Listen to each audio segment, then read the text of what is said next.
Hello everyone, today I will review Rook Kast, a new unit for the Mandalorian faction that was recently revealed by Atomic Mass Game, and we're going to talk about a unit I really love in the clan Saxon, and as I said, it is going to be Rook Kast. So let's get into it.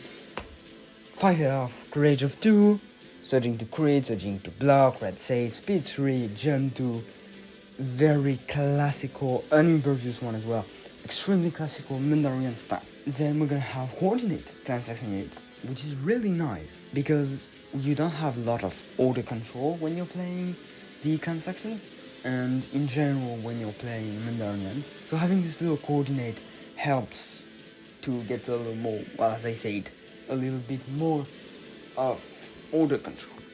It is also pretty nice if you have the commander, the customizable commander.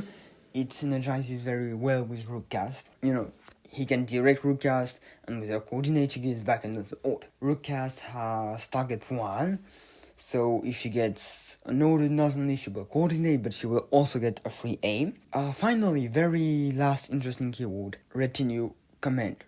Very interesting, last keyword that is very interesting, retinue commander of the clan Saxon, A great keyword because in fact, Mandalorians look like they're like really hard to kill. They're not. Unfortunately, they're not. It's easy to get unlucky if you don't have cover, especially even if you do have cover. It is really easy to get unlucky and to just blank a lot and lose a unit of Mandalorians, since they are very expensive and supposed to be very hard to kill. They are not lots of Mandalorians, not lots of HPs and units, different units that you can take. So really, they look like they're really hard to kill. They can be, but not always. And retinue is great because if you don't have your target, it means you can get an aim to activate Overwhelm. We'll talk about it later about the weapons in a minute. And otherwise, you can just take a dodge and make sure you're not going to die too easily, in fact, because it is quite a risk when you're playing Mandalorians. That way you kind of control your luck or your lack of it. Victory or death, great keyword, and you're not going to use it a lot for aims because she has target and retinue, but you can use it for dodges and make her pretty hard to kill in just a turn or in 2 turns.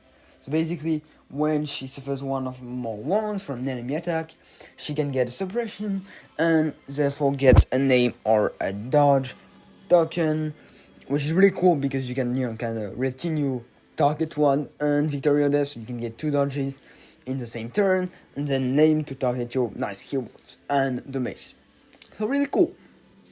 And then she has an okay weapon, 2 red dices, 2 black dices, which in fact isn't that bad because it's a crab droid weapon, so when we think about it, yeah, it's pretty good. Surging to crit, which is cool. Range 2 to melee, so pretty classical. And what is very interesting is 2 red dice. 2 black dice is going to be 3 hits, and then you get the aim from target to trigger Overwhelm. So she's pretty versatile, I'd say. She takes control of points pretty well. She gets tokens pretty easily. She is annoying to remove with Victory or Death, with red save surging to block obviously, and with retinue. She has Overwhelm, so she can suppress or panic an enemy unit very quickly, which is really cool. Not only brings them to heal, but also for brings them to heal. And otherwise, it's always going to be good removing actions to your opponent. So Rook Kast is really interesting. And honestly, even though she's not going to deal lots of damages, she can be a little bit annoying to deal with for your opponent. And well, that's already quite something. She cost 85 points. In my previous videos, I haven't spoke about points enough. I really need to. And 85 points is okay. It's not extremely expensive. It is a little bit expensive because you pay for each keyword she has, but not unlike the warriors, she will use almost all her keywords, which is really cool. Then she has some little command slot, which is nice because if you want improvised orders, she's one of your units that is most likely to have a free action to just recover it, because she already moves at speed 3, she already gets free aims, and when you're rolling to red dice to black dice, surging to crit, you need to use aims a lot, so you get your target maybe, so that you can trigger your coordinate, you get dodge from retinue, and then if you are already on the point, you just shoot, because you're gonna get dodge from victory or death. You don't need that many dodges, you can just shoot and recover improvised orders. And then among the training upgrades, I don't think any is amazing. I think up close and personal for the mages she does is a little bit expensive, because you kind of want her with jump 2, speed 3 to be able to move from one side of the board to another in one turn, from a point to another, to help you contesting, scoring, and all that. So I don't think she especially needs any training, nor does she need any comms. Honestly, I thought about Flame Projector makes her good, but I don't think good enough, because a red is nice, but is it really worth it? It depends on if you don't have any other units to whom you could give that. Well, yes, it could be pretty interesting to give her the flamethrower, and otherwise, not overcharge, sorry, but tank hunting munitions, why not? You search a crate, on average you're gonna get a crit from your normal roll, then impact 2, so you're gonna get 3 crits, and then you have name, so you have a 50-50 of getting a crit. So if you're really, really okay, you can it wouldn't be so hard to get 4 crits with that weapon. And antimatter is nice, because you're just rolling 4 red dice impact 2, searching to crit, so it's almost like a mini rocket at range 2. So it can be pretty nice. It's only 3 points, and it can help you getting the mages on vehicle, especially because on other units, like units that on vehicle, she's not going to do that much. The mages, but if she's attacking, for example, next EST, she will do just as much the mages as other units that would get impact 1, 2, or maybe even 3, because she surges to crit. Last but not least, very interesting, maybe not very, but quite interesting upgrade to give her. It costs 10 points, it is the jetpack rockets, obviously, Mandalorian jetpack rockets. The cool thing about it is, you on the first turn, you kind of want to give her an order so she can coordinate, and then she will get her target one, which means she can move at speed 3 and throw rockets that are going to be 4 black dices, but if you shoot a vehicle that has armor, it's going to be 4 red dices, impact 4, and 4 red dices with the name surging to crit is most of the time going to be 4 hits. 4 hits, probably 3 hits and a crit, that will turn to 4 crits, and then 4 through armor is already a really good beginning to kill enemy units, and then lots of blanks, it can be pretty devastating. So honestly, I like Rook Kast because I love the miniature, and I've been playing her since I have my Shadow Collective army. I've been playing her every time I play Shadow Collective, so I really love her, but I'm not sure I have a very objective point of view, but I still think she's pretty interesting. She's an okay unit that gives some nice support to your team, and as I said, giving her impact stuff wouldn't be bad. You can add to her cost 13 points, you get to 98, and she's going to be dealing with vehicles quite a little bit, so that is nice. And otherwise you still have your overwhelm, and you might waste 3 points, which is really, really okay. So yeah, I think it can be interesting. And moving on to her, she has only one. To her command card, Vengeful Strike. Pretty nice one.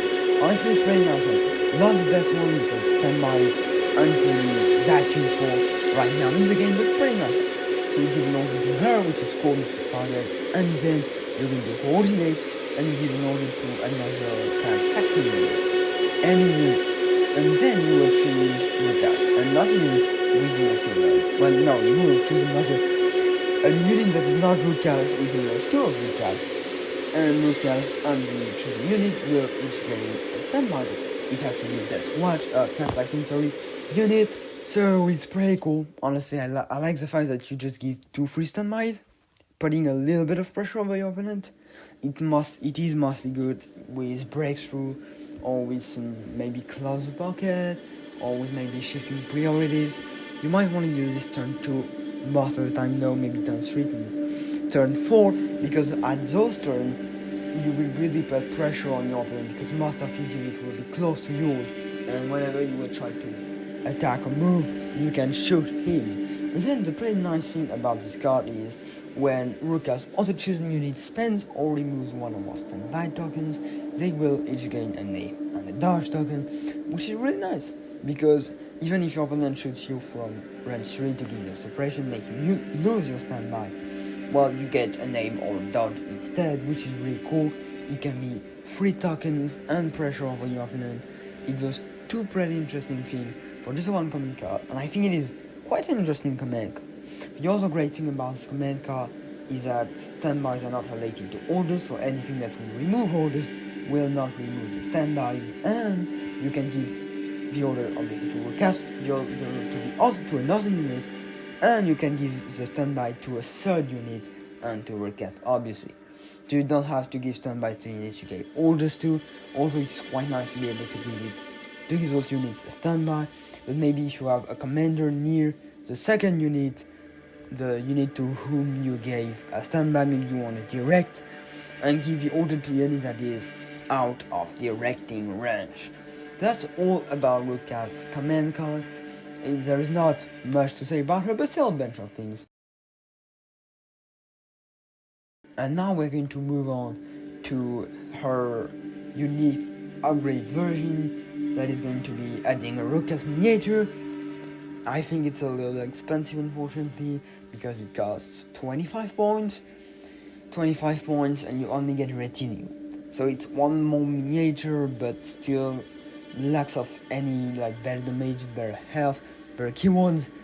Is a little bit annoying, but I think she's a great addition to Mandalorian Super Commandos, because in this case 25 points for an additional miniature that will hit a red and white that will surge to block with red saves is really interesting. And then retinue with defend to be able to get plenty of dodges, or retinue with independence to be able to get 2 aims or a name and dodge depending on whether you have a sensor to throw, on what you want to do this turn. It helps triggering especially the lethal, because you can easily get independent and retinue, 2 aims, 1 aim to reroll, 1 aim for the lethal if you choose on the commandos, if you gave them the marksman. So pretty interesting upgrade as well. Unfortunately it's a little bit expensive, but if you wanna have a really scary and strong special force on the board, then it can be a really interesting. So it's all for this video. I hope you enjoyed it. I hope you found it interesting. If you did, don't forget to like and subscribe, of course. It will help us a lot to make other videos like this. And see you in another video.